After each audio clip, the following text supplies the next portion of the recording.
Hello everyone, ನಾನು ಇವತ್ತು ಪುಳಿಯೋಗರೆ ಗೊಜ್ಜು ಮಾಡೋದು ತೋರಿಸ್ತಾ ಇದ್ದೀನಿ. ತುಂಬಾ ಟೇಸ್ಟಿಯಾಗಿರುತ್ತೆ. ನೋಡಿ, ಗೊಜ್ಜು ಈ ಥರ ಎಣ್ಣೆ ಚೆನ್ನಾಗಿ ಬಿಡಬೇಕು.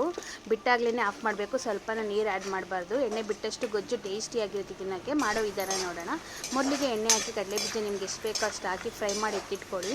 ಕ್ರಿಸ್ಪಿಯಾಗಿದ್ದರೆ ತಿನ್ನೋದಕ್ಕೂ ಚೆನ್ನಾಗಿರುತ್ತೆ. ಯಾರಿಗೇ ಆಗಲಿ ಕಡಲೆಬೀಜ ಇದ್ರೇ ತಿಂಡಿ ಜೊತೆ ಚೆನ್ನಾಗಿರೋದು ತಿನ್ನೋಕ್ಕೆ.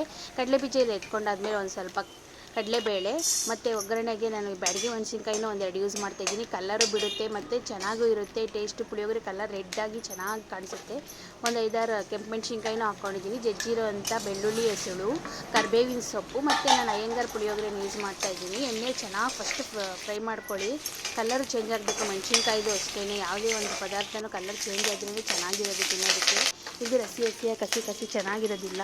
ನೋಡಿ, ಎಣ್ಣೆಲಿ ಫ್ರೈ ಆದಮೇಲೆ ಹುಣಸೆ ಹುಳಿ ಬಿಟ್ಕೊಳ್ಳಿ. ಎಣ್ಣೆಲಿ ಚೆನ್ನಾಗಿ ಫಸ್ಟು ಪೌಡರ್ನ ಪ್ಯಾಕೆಟ್ ಕಟ್ ಮಾಡಿ ಇದು ಮಾಡ್ಕೋಬೇಕು. ಆಮೇಲೆ ಹುಣಸೆ ಹುಳಿ ಬಿಟ್ಕೊಳ್ಳಿ. ನಮ್ಮ ವಿಡಿಯೋ ನಿಮ್ಗೆ ಇಷ್ಟ ಆಗಿದ್ದು ಶೇರ್ ಮಾಡಿ, ಲೈಕ್ ಮಾಡಿ, ಸಬ್ಸ್ಕ್ರೈಬ್ ಮಾಡೋದನ್ನು ಮರಿಬೇಡಿ. ಲಾಸ್ಟಿಗೆ ಕೊಬ್ಬರಿನೂ ಹಾಕಿ ಚೆನ್ನಾಗಿ ಎಣ್ಣೆ ಬಿಡೋವರೆಗೂ ಫ್ರೈ ಮಾಡ್ಕೊಳ್ಳಿ.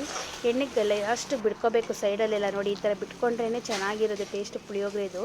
ಸುಮ್ಮನೆ ನೋಡಿ ಹಾಗೆ ಇರೋದೆಲ್ಲ ಒಂದ್ಸರಿ ಟ್ರೈ ಮಾಡಿ ನೋಡಿ, ನಿಮಗೂ ಗೊತ್ತಾಗುತ್ತೆ. ನಾವು ಹೇಳಿದ್ರೆ ಏನೋ ಹೇಳ್ತಾರೆ, ಏನೋ ಮಾಡ್ತಾರೆ ಅನ್ನೋ ಥರ ಇರುತ್ತೆ. ಒಂದ್ಸರಿ ಟ್ರೈ ಮಾಡಿ ನೋಡಿದ್ರೇ ಯಾವುದೇ ರೀತಿ ಅಡುಗೆನೂ ಅಷ್ಟೇ ಚೆನ್ನಾಗಿ ನಿಧಾನಕ್ಕೆ ಮನಸ್ಸಿಟ್ಟು ಮಾಡಿದ್ರೆ ಯಾವುದೇ ಆಗಲಿ ಚೆನ್ನಾಗಿರುತ್ತೆ. ತುಂಬಾ ಟೇಸ್ಟಿಯಾಗಿರುತ್ತೆ.